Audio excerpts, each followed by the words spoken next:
Hey, it's Amethyst Virgo. I'm back with a topic about spirituality.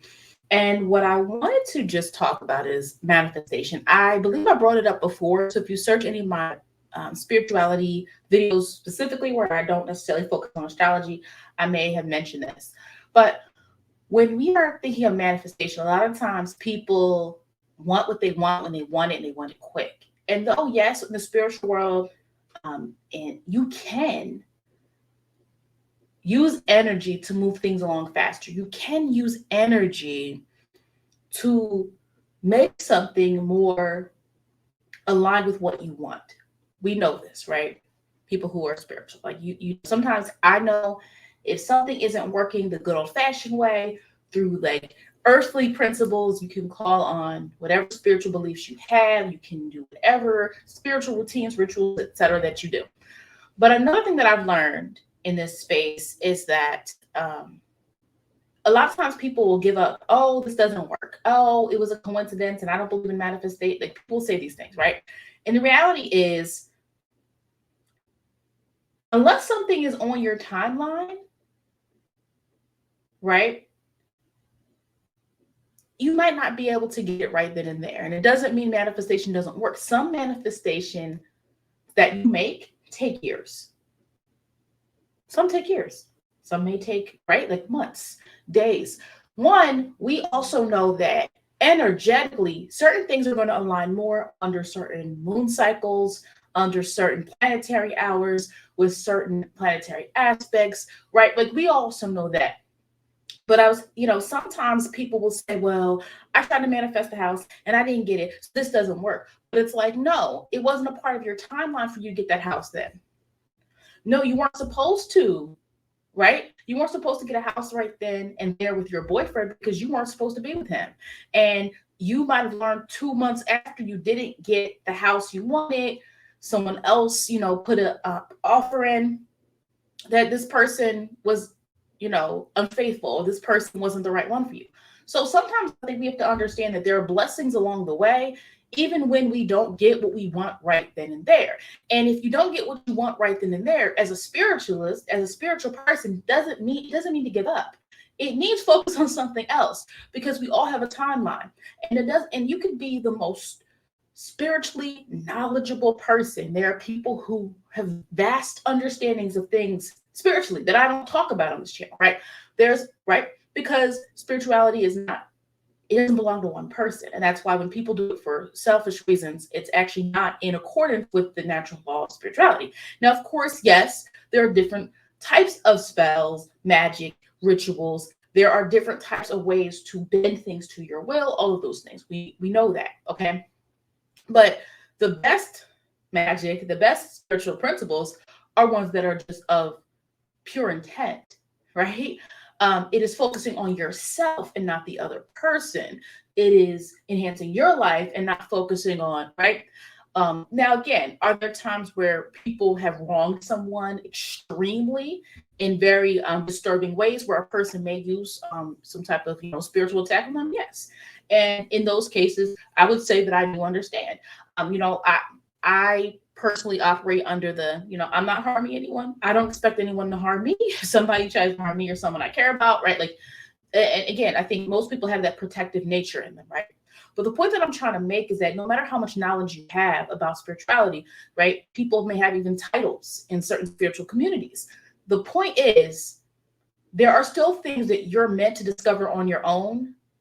There's still things that you're meant to go through to get to the thing that you want.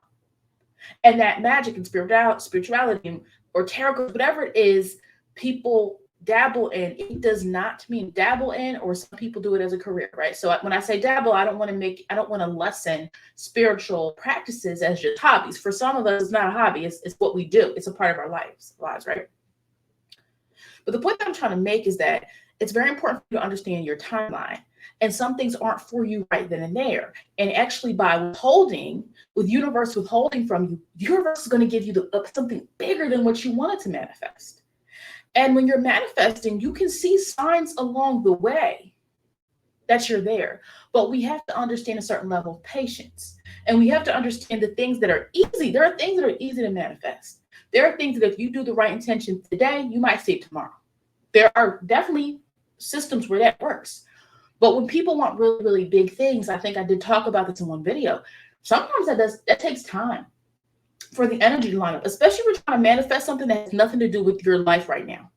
Right? The further something is from reality, the harder it's not impossible, but it's going to take a little bit more of a leap to get there, right? But the point is around people who are really grounded in their spirituality, in their faith, in your beliefs, understand that yes, it's okay if something doesn't automatically happen right then and there. And some of the things that we think we want, we look back and like, I'm glad it didn't happen that way, right? Because there's nuance to manifestation. And I know that people are like, well, I can just pick a book up and the book's going to tell me how to do it. Sometimes, but at the end of the day, I also feel like you have to do trial and error in your own life. You have to know your own patterns. You have to know what works for you and what does not work for you. Because people who aren't in tune with this spiritual world, and that's fine if they're not, they're going to say stuff like, well, how can you manifest something? You just work hard and that's what you get. That doesn't make any sense. You people are crazy, right? It's okay. They don't need to understand. And that's why it bothers me sometimes when people are trying so hard to get other people to believe what they believe.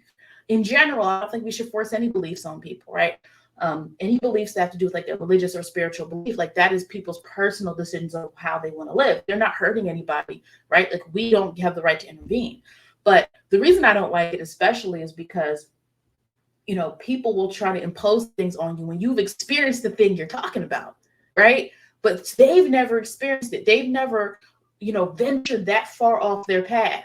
And because they haven't ventured too far off their path, they don't see what you see. They don't experience what you experience. Right? So it's very important for you to take inventory of who you're listening to and who you're listening to about which things. There are some people in your life that spirituality is not a topic you should talk to them about because they're not going to get it. They don't want to get it. And you're going to get frustrated when you're trying to impose on people, but no, it's real. It's real. Okay, move on. That person doesn't believe it's real. Move on. Move on. Right? And focus on people who are in sync and in alignment with you. But when it comes to manifestation, we have to understand that some things on our timeline are meant to be delayed. And it's not always a lot of things, right? But there are some things that is a part of our spiritual contract. It is a part of our journey. There's something that sometimes we have to wait for. Things have to line up, right? You have people involved in a situation that you're involved, like things have to line up. You're supposed to meet somebody who's going to be important in your life, but they're not at the point yet to meet you, right? Like all of those things play a factor into how this all comes together. And so, of course, if you're not seeing any spiritual benefits, right, that's something to look into. If you're a person who's like really into spiritual topics, but like you're trying this and you're trying that, it's not working, my advice is always to do what works for you. Right? Everyone's not going to feel connect. I know like some people will like, well, what does she mean? Everyone's not going to feel a connection to crystals. Everyone's not going to feel a connection to tarot. Everyone's not going to feel a connection to astrology. Everyone's not going to feel a connection to, right, like root work. Everyone is not going to feel a connection to chakras. Everyone's not going to feel a connection to Reiki. Like all of the umbrella of spirituality. Everyone's not going to feel a connection to spells. Everyone's not going to feel a connection to dark magic, light magic, whatever you call it. You have to find what is within you. What is within you is always going to set you on your own path. And as a person trying to find your spiritual, like think about what has worked for you and what has not. Anything that doesn't work for you, that doesn't align to you, is not for you, and it's okay. I tell a lot of newer people who get involved in spiritual topics, everything is not going to be for you. And it doesn't mean you're doing it wrong. It means you have to find what makes it right for you. Okay. Are there certain rules? For the most part, yeah, but I also think everyone's journey is a little bit different. You should have different tarot readers because people are going to interpret things differently. You should have different astrologers because people are going to reach different types of people, right? We can reach different people by our own experiences and what we do and how we do it. So though there are certain rules in certain spiritual beliefs, like actual spiritual communities, right? There are certain rules. talking about like voodoo or something of that nature. There are rules, right? So I do want to acknowledge that, but I'm talking about you just an individual on your spiritual journey trying to figure it out. Look at what's working, look what's not working, right? What's working is proof that you can spiritually improve your life. When you aren't seeing the results you want, or you're not able to manifest the thing, it might mean you're either meant to do it the real way. You no, can't use magic, can't use spiritual. Try, you got to do it the real way. Maybe that's a part of your incarnation here. In the past life, maybe that's what you use. Now you're here to learn how to use earth, right? Or maybe it's not on your timeline. You're not meant to have that yet, right? What you're going to get is going to be even greater. You need to focus on something else. And so just because it's not happening right when you want it, again, if you're getting into spirituality to get a quick fix, this is not the right thing for you. Right? There's plenty of earthly ways in which people are get rich quick, get what you want quick, get everything quick, take advantage of people, get what you want. It's all about you. That's already in our world. But if you are coming to a spiritual pursuit, that is not it at all. Yes, some people may strike lucky, with the right timing. But if you are coming to spirituality because you lack in other areas of your life that you're not willing to work hard on, and then you're coming to spiritual topics and reading books and things like that only to get what you want and not to evolve, you're already starting off in a bad place. And that is the people who end up either just leaving spirit. You've seen the YouTube videos, people like, I'm no longer in the spiritual community. I no longer, people who are like, I'm no longer a tarot reader, I'm no longer into astrology, I'm no longer, right? Because either they got scared because they was messing with something they weren't supposed to and they didn't understand the power of it. Because even as a spiritualist, you have to have boundaries. You have to have boundaries of what type of energy you do and do not accept. Some of these new people coming in, you're messing with stuff that you don't even know what's behind it. So that's why I said there's different types of magic, there's different type of rituals, different types. And that's a whole different conversation, really. But a lot of people are coming in. You're coming in as a blank slate. You got to have your own boundaries. You got to have your walls up. You got to know what you want to dabble in, what you do not want to dabble in, right? So a lot of people who've left spirituality or went back to organized religion, that's their business, but they'll say, oh yeah, they even got scared. They got scared because, right? They were doing some spell work or spiritual work, and they got scared because they didn't have their boundaries, right? They were too open. They didn't know what type of magic they were supposed to be, right? They didn't know what they were trying to do, or it didn't work for them because they were seeking something and seeking a quick fix. And again, people who decide not to do certain practices, that's not wrong. That's right for them. They've made that decision. I don't personally care in those situations. That is a decision they made. But I do want to help people who are in this, who are of this thought, who are in the spiritual journey, which is always evolving. It's always evolving, right?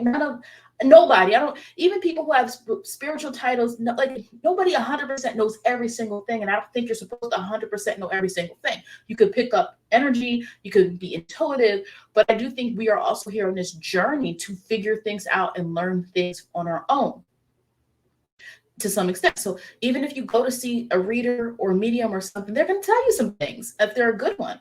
But at the same time, we have to know that we can control our own spiritual journey through the things that we are choosing to embark on and the ways in which we're allowing ourselves to grow spiritually. And then some of those bigger things you're trying to manifest may happen because now you're ready. And a lot of times people are jumping into spirituality. They haven't done the research and they're not ready. And it doesn't work, and then they're frustrated. So that's just what I wanted to speak on today, just around manifestation, staying the course, manifesting the things that are possible first, and having more patience and aligning more the actions you're doing with the bigger things that you want to manifest.